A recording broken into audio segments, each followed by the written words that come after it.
me growing up in Hamilton, Missouri, population 1,701 before the shoe factory closed, there was only one game that mattered. My daydreaming always led me straight to the plate. You never know when a dream just might come true. The left fielder sprints to the wall, stops cold and watches it go over the fence. A grand slam, the fans go wild. Dandy, dandy, dandy.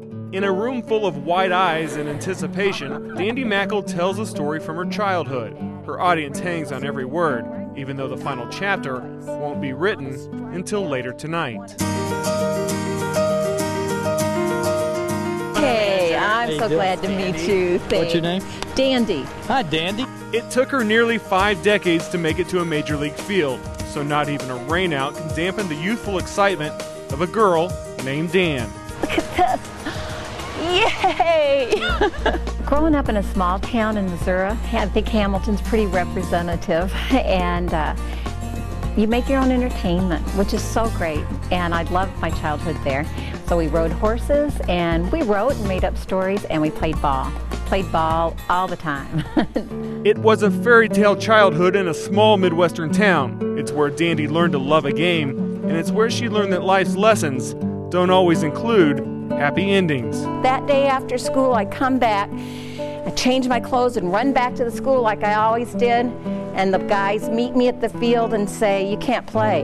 And I say, "Why, is the field wet?" And they say, "No, you can't play because you're a girl." That used to happen a lot. I think it probably still happens sometimes. And that was the moment when it sank in. And then, you know, I'm not sure how much time passed when I heard about the contest. And it was an essay contest. And anybody, they said, could enter. That was the talk at school. Anybody could enter. You write 50 words and why you want to be a bat boy. As it turns out, the essay contest was the end of one dream and the beginning of another. Writing was a gift. Writing about baseball was a joy.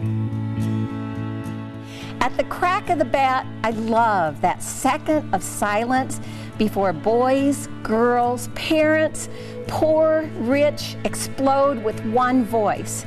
On a strikeout, I want to hear our groan, like we feel the same thing, so it's okay. We can't be so different if we feel the same. And so I wrote my 50 words, and instead of signing it Dandi Daley, which was my name, my legitimate nickname when my dad played sports with me was always Dan. And so I just signed it Dan Daley and kind of forgot about it until 2 men showed up at my doorstep and wanted to talk to my brother named Dan. And I only had a sister to offer. She was Dandi, not Dan, which according to the Kansas City A's, meant that once again, she would be excluded from the game she loved. So they said, look what they said to me. He snapped his briefcase and muttered, "This was not a bat girl contest." Little girl. 47 years later, Dandi Mackall is finally a bat boy, or bat girl, and she's also an accomplished author. With over 400 books, the latest, A Girl Named Dan, holds a special place in her heart. Not necessarily for the story it tells, but for the meaning it holds for girls everywhere. And look at this. This is for 37 words in Title IX. That's how many words there are. That's awesome. It's more of a change in the way we look at things. Title IX brought around just the realization, well, of course, you got to be fair, level the playing field, and it's taken us a long way. And it's not just sports. When I was a kid, there were classes in Hamilton we couldn't take. You couldn't take shop. You couldn't take machine shop because that was a boy class. Not anymore. You can take what you want, and guys can take home ec if they want to. Here's what I predict, is that the Royals are going to win the World Series, because this is like, you know, they talk about these stupid baseball curses. This is a baseball blessing, because you all didn't even do this wrong thing, and yet you righted it and had me be bat boy. And that's big. This story finally has an ending, and a happy one at that. Through the 37 words of Title IX and through the words of A Girl Named Dan, the message is one of opportunity and equality. And it's also proof that some dreams are just like baseball, without a clock or a time limit.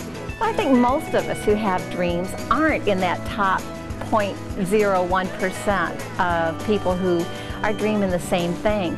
But But that's okay. We should get to play. We should be allowed to play, and now we pretty much are.